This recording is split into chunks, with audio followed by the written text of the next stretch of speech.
Hey everybody, this is John and welcome to the free video, and this is kind of the main battle I see going on right now. So, on the squeeze, there's nothing here saying like this is going to have a huge decline or a huge advance.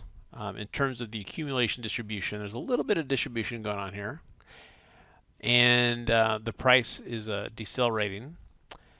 But the big picture here is that we've got a weekly trend to the upside, okay? Now, we know for the last 6 years, this trend has essentially been intact, okay? Not a lot of things have changed.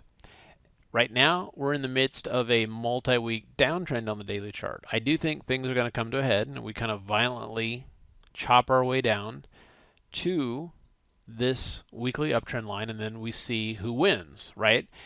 And so the question is are there any concerns about who's going to win? Because, of course, it's safe to assume that the bulls will win, right? Because, the bulls have controlled this market for so long. So the things that make me nervous are, one, what happened with the Swiss franc, it being decoupled from the euro. It exploded up. I don't know if you guys know this, but if you were short 10 Swiss futures contracts, the first tick to get out was like a $200,000 loss, if that computes. So that it was a huge move.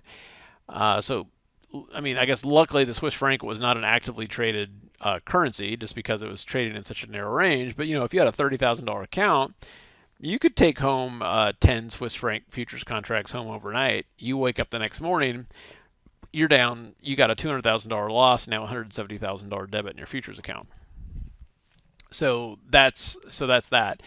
But the thing is that that's different. That's a huge deal. But what I'm looking at here too is that the complacency level on the weekly put call ratio we're dead neutral.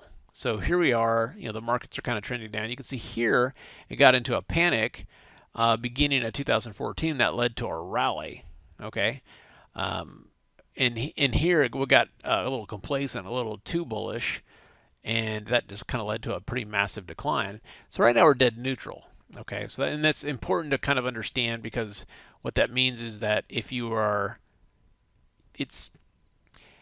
you don't want to assume that the pullback's going to hold. If it's neutral, it means people are buying calls. Okay, so what you want to see is that on the pullback, people panic and they start buying puts, and that typically tells you that it's going to hold.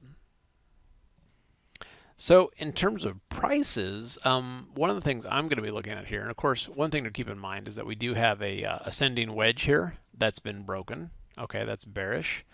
Well, it's a kind of a crappy drawing there, but we're coming up to test it. We did pop up a little bit on Friday, but if this tests and then fails, that's a huge thing, and you can see there's a lot of support right here. So to me at this point, I'm looking for the indexes to at least fail and scare people out.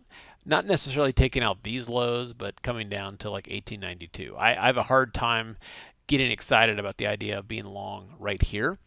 And of course, USO here continues to tread water. And more importantly at this point is the yen FXY. So the thing to remember here is that when this is going higher, the stock market's going higher. And when it's going, when this is going higher, the stock market's going lower. Of course, we'll talk about dollar yen here in a second. And if this is going lower, then stocks are going higher. So yen has been kind of pushing higher here most of 2015, which is why stocks have been under pressure. On Friday, it came down to support, which afforded the opportunity for stocks to push higher. Okay, the question is, does this hold? What I'm looking at is that right now, with the uncertainty in the world and with massive quantitative easing going on in Europe, looking for flight to quality in the Swiss franc, in gold, and in the Japanese yen. And if the Japanese yen does take hold as flight to quality, as it did during the financial crisis of 2008, stocks get creamed. Okay, so I don't know if we're there yet. It's just things that you want to think about as we're heading into this trading week, and expect the volatility to continue. And one last thing, certainly not the least thing, there is going to be a class on Wednesday, January 21st, and this is something that's kind of come up by popular demand, and this is going to be on what's called double diagonals. Okay, if you haven't heard about this, it's a very cool option strategy, and this is a class that I'm going to be attending just from talking to Bruce and understanding how he does that. Okay, So this is kind of a beginner's guide to doing double diagonals. Now, how he explained it to me, and he said, John, look, it's like doing an iron condor, okay? Like, so here's the current price, and you do an iron condor, so you're selling an option, you're buying protection, you're kind of like you're fixed in like that, right? So at that point, if the markets get more volatile, you're kind of limited to what you can do. If it gets to a specific level, you can make an adjustment.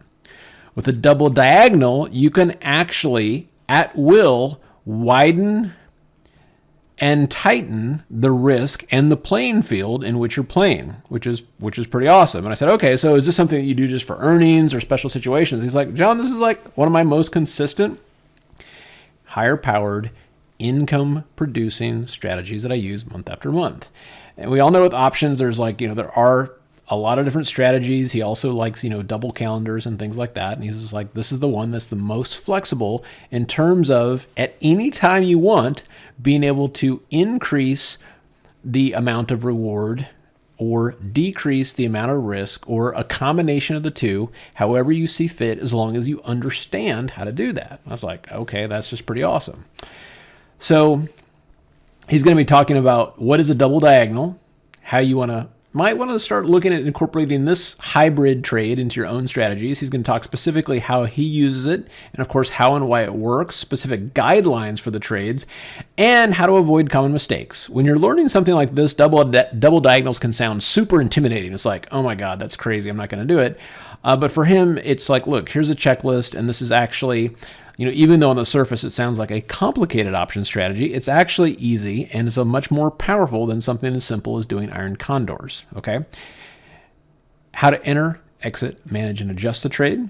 How to set it up quickly, easy, and correctly, okay? And that is a big deal right there, actually doing it correctly. And most importantly, on something like this, he's going to be talking about some real-world setups that he uses and also his personal favorites to get started. So this, again, is going to be this upcoming Wednesday, which is the 21st. It'll be from 7 to 9 East Coast time. At this point, if you're seeing this, you can get this for $97. Again, a kind of a quick, power-packed, simple, easy-to-use, specific instruction, income-producing strategy that you can start using the next trading day. Okay? And this is a strategy that not only are a lot of people not aware of, but they're too intimidated by it to even give it a try.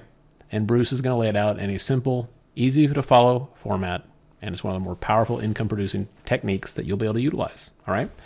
Hope it helps. You guys have a great night, and see you at the next update.